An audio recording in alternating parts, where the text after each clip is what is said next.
میں جوائن کر رہے ہیں ممتاز سینئر صحافی اعزاز سید جو اسلام آباد سے ہمیں جوائن کر رہے ہیں. بہت بہت شکریہ اعزاز سید صاحب. یہ بتائیے گا کہ اوورآل ظاہر ہے کہ اس کی کچھ گوشے ہمارے سامنے آتے رہے ہیں، مگر جتنی بڑا یہ کہ اس کا فٹ پرنٹ ہے ان واقعات کا، اس دہشت گردی کا، بھارت اور اس کی انٹیلیجنس ایجنسی کی جب بھی بات ہوتی ہے تو کبھی ہم ٹی ٹی پی سے اس کو جوڑتے ہیں، کبھی بلوچستان کے نیشنلسٹ موومنٹ سے جوڑتے ہیں، اس قسم کی دہشت گردی میں اس کے ہاتھ ڈھونڈتے ہیں. لیکن یہ جو پاکستان کے شہروں میں ایک ایک شہری کو چن چن کے جو قتل کیا گیا اور تقریباً 20 سے زائد لوگوں کو قتل کیا گیا، یہ تو ایک بہت میسو کارروائی ہے، خاص طور پر جو گزشتہ سال ہوئی، یعنی کہ 2023 کے اندر 15 مختلف واقعات میں 15 پاکستانی شہری جو ہیں قتل کیے گئے. ایک دو کیسز کی تو ہمیں سراغ ملا، لیکن اوورآل شاید ہمارے پاس پوری تصویر نہیں ہے، یا ہے تو ظاہر ہے کہ ابھی عوام سے شیئر نہیں ہوئی ہے. کامران صاحب بہت بہت شکریہ. کامران صاحب، یہ جن شہریوں کو پاکستان میں قتل کیا جاتا رہا ہے ان کے بارے میں تواتر سے پاکستان میڈیا بھی رپورٹ کرتا رہا ہے. مثال کے طور پہ جو کراچی میں کلنگز ہوئی تھیں اس کے بارے میں پاکستان کے میڈیا نے بڑی تفصیل سے رپورٹ کیا تھا. میں نے خود رپورٹ کیا تھا، آپ کے پروگرام میں ہماری ڈسکشن بھی ہوئی تھی کہ کس طریقے سے جو پلین ہائی جیک ہوا تھا، بھارتی پلین ہائی جیک جو ہوا تھا افغانستان میں دسمبر 1999 میں، تو اس میں وہ جو لوگ ملوث تھے ان کو ٹارگٹ کیا گیا تھا. پھر اسی طرح آزاد کشمیر میں کلنگز ہوئی تھی. اصل کامران صاحب معاملہ یہ ہے کہ جو پاکستانی میڈیا ہے وہاں پر جو چیزیں رپورٹ ہوتی رہی ہیں اس کو انٹرنیشنل اہمیت نہیں دی جاتی رہی. اس کی وجہ یہ ہے کہ اس وقت یہ انٹرنیشنل ایجنڈا پر موجود نہیں تھا. جب یہ معاملہ کینیڈا میں ہوا یا امریکہ میں معاملہ ہوا تو اب انٹرنیشنل میڈیا کو یہ یاد آ گیا کہ یہ تو پاکستان میں بھی یہ کارروائی ہوتی رہی ہے، اور پھر انہوں نے اپنے نمائندوں کی ڈیوٹی لگائی اور جو پہلے سے موجود ڈیٹا ہے اس کی بنیاد پہ انہوں نے ایک سٹوری بنائی جو کہ ظاہر ہے بڑی کمپریہنسو سٹوری ہے. تو یہ واقعات کوئی آج کے نہیں ہیں، اور یہ انہوں نے تو 3 سال کا ڈیٹا دیا ہے. یہ کامران صاحب آپ کو یاد ہوگا جب آپ خود دی نیوز انٹیلیجنس یونٹ میں ہوتے تھے، 90s کی بات کر رہا ہوں میں، اور پھر بعد میں 20s میں، تو یہ چیزیں رپورٹ تب بھی ہوتی تھی. تب بھی یہ کاروائیاں ہندوستان کی انٹیلیجنس ادھر کرتی تھی اور پاکستان کی انٹیلیجنس کے اوپر ادھر سے الزام آتا تھا کہ ادھر کوئی کاروائیاں ہوئی ہیں تو یہ کاروائی پاکستان نے کی ہے. لیکن کامران صاحب یہ تو ایک جسے کہتے ہیں نا سمپٹم ہے، بیماری یہ نہیں ہے. ہمیں بیماری کی طرف جانا چاہیے جو بڑی اہم ہے. بیماری کامران صاحب یہ ہے کہ جب آئی ایس آئی کا کوئی چیف بنتا ہے یا انٹیلیجنس بیورو پاکستان کا کوئی چیف بنتا ہے تو وہ دنیا کی تمام اپنی جو کاؤنٹر پارٹس ایجنسیز ہیں، اس ریجن کی کاؤنٹر پارٹ ایجنسیز ہیں، ان سے بات کرتا ہے، لیکن وہ ہندوستان کی ایجنسی سے بات نہیں کرتا. آئی ایس آئی چیف را چیف سے بات نہیں ہوتی، را چیف آئی ایس آئی سے نہیں بات کرتا، بھارتی آئی بی پاکستانی آئی بی چیف سے بات نہیں کرتی. پاکستان کی ملٹری اور ہندوستان کی ملٹری کا ایک پرانا میکنزم ہے، D G M O to D G M O, ایک روٹین کی بات ہوتی ہے لیکن باہمی کوآپریشن نہیں ہے. پاکستان کی سرکار کا اور ہندوستان کی سرکار کا باہمی عدم جو اعتماد ہے وہ ہے. تو جب تک یہ دونوں ملکوں کی بات چیت نہیں ہوگی یہ اس طرح کے واقعات پاکستان میں ہوتے رہیں گے، اور ہندوستان بھی جو وہاں پر واقعات ہوں گے ان کا الزام جو ہے پاکستان کے اداروں پر اور پاکستان پر لگاتا رہے گا. ایک یہ پہلو ہے، اور دوسری چیز یہ کہ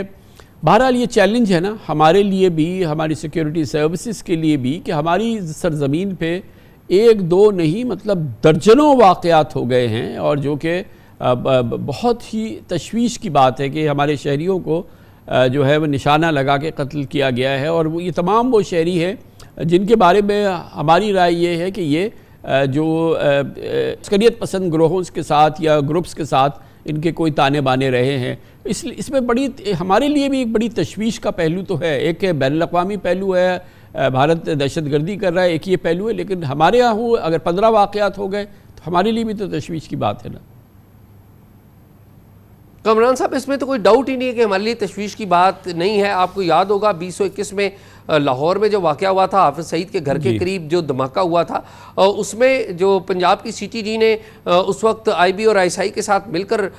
بڑا ڈیٹیکٹ کیا تھا اور فوری طور پہ بتایا تھا کہ اس میں بھارتی را کا ملوث ہونے کے انہوں نے فٹ پرنٹ بتائے تھے۔ ایشو یہ ہے کہ ہمارے لیے بالکل تشویش کی بات ہے، اور اس تشویش میں دو باتیں ہیں۔ ایک تو بات یہ کہ پاکستان کا اندر کا ماحول، یہاں پر غربت ہے، معیشت کمزور ہے، اور بعض لوگ یہاں پر وہ انوالو ہوئے ہیں ایسے عناصر کے ساتھ جو تیسرے ملک میں یو اے ای میں بیٹھ کے پاکستان کے خلاف پلان کرتے ہیں۔ ایک تو ایک انٹرنل ماحول بھی بڑا اہم ہے۔ دوسری بات یہ ہے کہ اوورآل اگر آپ دیکھا جائے کہ اگر اس خطے میں تمام پڑوسیوں کے بہتر تعلقات ہوں آپس میں، تو یہ چیزیں ختم ہوں گی۔ یورپ سے ہمیں سبق سیکھنا چاہیے کہ آپ گاڑی لے کر ایک ملک سے نکلتے ہیں اور گاڑی کے اوپر ہی بیٹھ کے پورا یورپ گھوم لیتے ہیں۔ ایک آدھ دفعہ شپ لینا پڑتا ہے، کوئی آپس میں جو تجارت ہو رہی ہے، آپس میں بات چیت ہو رہی ہے، آپس میں انہوں نے ویزا فری رجیم کی ہوئی ہے۔ اچھا یہ بتائیں کہ چیزیں ہمیں میرے خیال میں آپس میں سیکھنی پڑیں گی، نہیں کریں گے تو اسی طرح ایک دوسرے کو تنگ کرتے رہیں گے۔ جو نشانہ بنے، ان کی مخصوص پہچان تھی، مخصوص ان کی ایفیلیشنز تھی۔ حکومت کا جو بھی رد عمل ہو یا جس قسم کا بھی چیلنج یہ سیکیورٹی سروسز کے لیے رہا، لیکن جو ان سے متعلقہ ادارے تھے مجموعی طور پہ اگر ہم دیکھیں تو انہوں نے بھی خاموشی سے ان واقعات پہ اگر مجموعی طور پہ دیکھیں تو خاموشی اختیار کی۔ ہمیں کوئی قابل ذکر رد عمل کہیں سے دیکھنے میں نہیں آیا ان سے منسلک اداروں کی یا ان سے منسلک لوگوں کے حوالے سے۔ کامران صاحب، آپ کو یاد ہوگا بینظیر بھٹو صاحبہ کا جو پہلا دور حکومت تھا جس میں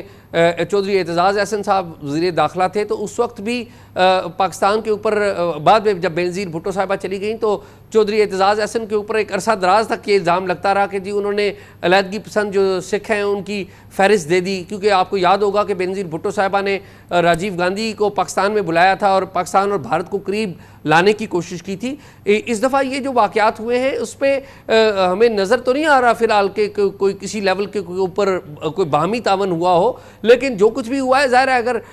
باہمی کسی لیول پہ کوئی تعاون نہیں ہے تو ہمارا سیکیورٹی فیلئر تو ہے، اس میں تو کوئی ڈاؤٹ نہیں ہے کہ اگر یہ سب کچھ ہو رہا تھا تو ہم اس کو پریونٹ کیوں نہیں کر سکے، یا اس کو پہلے سے ہمیں پتہ کیوں نہیں تھا، اور اگر پتہ تھا تو ہم نے متعلقہ لوگوں کو کیوں نہیں گرفتار کیا۔ بہت بہت شکریہ اعجاز سید ہمارے ساتھ تھے، لیکن یقینی طور پہ ہم نے کچھ کیسز ضرور سالو کیے، ان کے جو